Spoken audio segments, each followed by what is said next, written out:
Good morning, everybody. My name is Michael Manser. I'm the Assistant Director of Safety Initiatives at TTI. I'm also the Human Factors Program Manager. I want to welcome you to the 2016 Texas Motorcycle Safety Forum. Thank you very much for coming by today. Okay, let's dig in. What this shows are national fatalities. In 2014, this is NHTSA data, just over 4,500 riders or passengers on a motorcycle died. When we look at sheer numbers, Texas is ranked third from the bottom, okay? Only California and Florida are worse than we are. And that's not a very impressive thing to say, right? But this only tells one view of the story, right? This is just sheer numbers. There are a lot of people in Texas. Texas is a big state, just like Florida, just like California. So we would expect places like District of Columbia, which is on the other end of the spectrum, to have far fewer fatalities. Here we control the number of fatalities by each state, so it's a percentage of fatalities compared to all motor vehicle fatalities for individual states. And you can see Texas is actually below the average in this view of transportation safety data. But we have places like Kentucky and Oregon, which are a little bit worse, and then we have places like, well, we don't want to have them be ahead of us, but like Minnesota, my home state. We can't do that, right? But this is a second view, a second perspective of the motorcycle fatality problem in Texas. Sheer numbers, we're not doing so good compared to many other states. But when we control by percent of fatalities in Texas, we're not doing too bad. This is a view, number of fatalities in Texas by year from 2010 to 2015. In 2015, there were 455 fatalities. Today at this conference, we have 164 people registered. I think in the room right now, there are probably about 100 people. So just about 4.5 times what's in this room dies each and every year on Texas roads on motorcycles. That's an enormous number of people that we have to be aware of. So while that trend from 2011 to 2015 tends to get better, meaning that there are fewer fatalities, we still have a long ways to go. 455 of our fellow riders are dying on Texas roads. Hopefully next year will be better, but I bet you we're still going to be in the 400 range. That's not acceptable for me. And that's one of the reasons why we have this forum, is to begin to address the high number of fatalities that we experience in Texas. And I just want to give you an example. I live here in Austin. About a year ago, we had one of the deadliest 72-hour spans for motorcycle rider fatalities that we've ever experienced. 3 riders died within that 72-hour span. This is one example. This is Jessica Brooks. Jessica was very newly married. Young woman, 24 years of age. Right here on 2222, which is 290 as you're coming in, turns into 2222. Doing all the right things. She's wearing her helmet, right? She had her Class M license. She wasn't drinking. This happens to be early in the morning, and she's just on her way to work. Just like a lot of us. Get on our motorcycle, we go to work, or we go to the store. We're doing something fairly innocuous, and that's it. Didn't have a chance to say goodbye to her husband, and it's all over. She had a long, long life in front of her. She'll never have kids. Her husband will never have kids with her. He lost a significant spouse. Her friends, her family lost her. It's all gone. And this is really in no part due to her. There's no citation against her by law enforcement. She did all the right actions, right? She wearing her helmet, not drinking, just being a regular rider, just like all of us get on our bikes and ride like we normally do.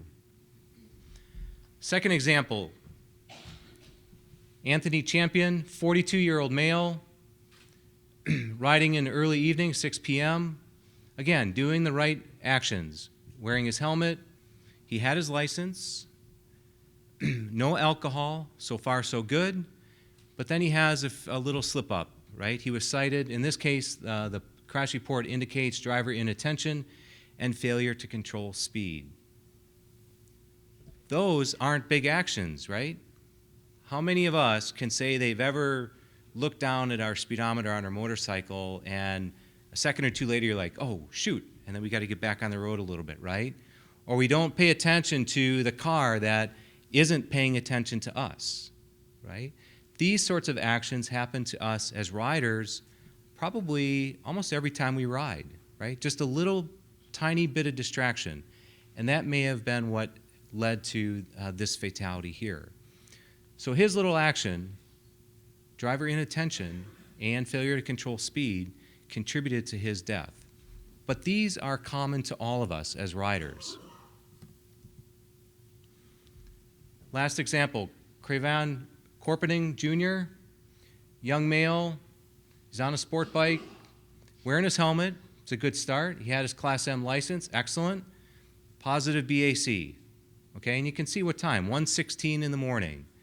Probably out somewhere in Austin and coming home, whatever it is. Failure to control speed, okay? His actions, some of them were good, but the two big ones, speeding and alcohol, those continue to be major killers of motorcycle riders in Texas and across the nation, okay? Those two actions contributed to his death, okay? We have to be aware, some people in these situations do lots of really great things, lots of great actions. Jessica Brooks did all the right things, wearing her helmet, paying attention, no alcohol, right? But she still died in a motorcycle crash. And then we get people like Crayvon Corpening, some really good decisions, some bad decisions. The theme for today's forum, and this was generated by the Texas Motorcycle Safety Coalition, is that every action counts.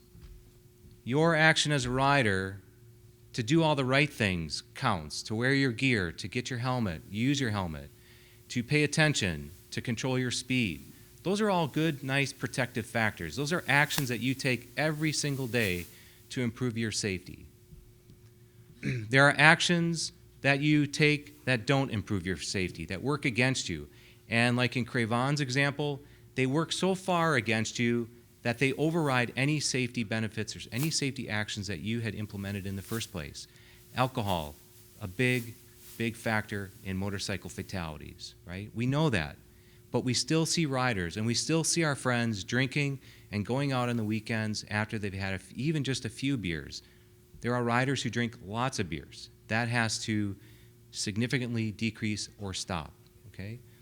Every action counts by us as riders. Okay, that means, again, wearing the right gear. Every negative action counts. It contributes to our unsafe condition.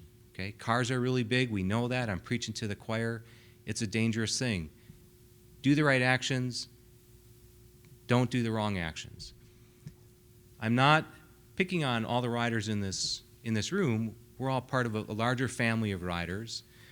We need to understand that motorists themselves must do the right actions as well, right?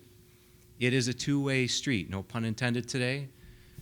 But motorists need to look at intersections. They need to be aware of riders. They need to see us. They need to let us go by. They need to not tailgate on the back of my motorcycle tire, right? They, for some reason, think that because I'm a small vehicle, they have the right to be 2 or 3 feet off my tail, parked or even moving. So the responsibility for safe riding, the responsibility for reducing the number of fatalities and serious injuries in Texas rests on motorists, but it also rests on us, the riders. And that's what today's forum is about. It's identifying and talking about these actions that everybody needs to be taking in order to reduce fatalities and injuries in Texas. Because the people that are dying and the people that are getting seriously hurt are our friends. They're our family members. They are our colleagues at work. They're our neighbors. When we go to the local restaurant, it's the restaurant owner or the cook in the back that is riding motorcycles. They're people that we deal with every single day. Lastly, I just want to see a show of hands. It's an interactive forum today. How many people know, just have heard even remotely of somebody who's been into a motorcycle crash? Maybe I should go, anybody not heard of it? No hands. Everybody in the room. Who knows somebody personally who's been seriously injured in a crash? Again, it's virtually the entire room. Anybody know somebody personally who has died in a motorcycle crash? Look at this. Look around the room. Keep your hands up just for a second. The question was, who knows somebody who has died in a crash personally? This is amazing. This affects everybody in this room. And I know this is the motorcycling community. But if you ask the same question out in the field with motorists and stuff, I'm betting you get a lot of hands as well. This is not an uncommon situation, and it's something that we need to address, and we need to start addressing it today with every action that we do.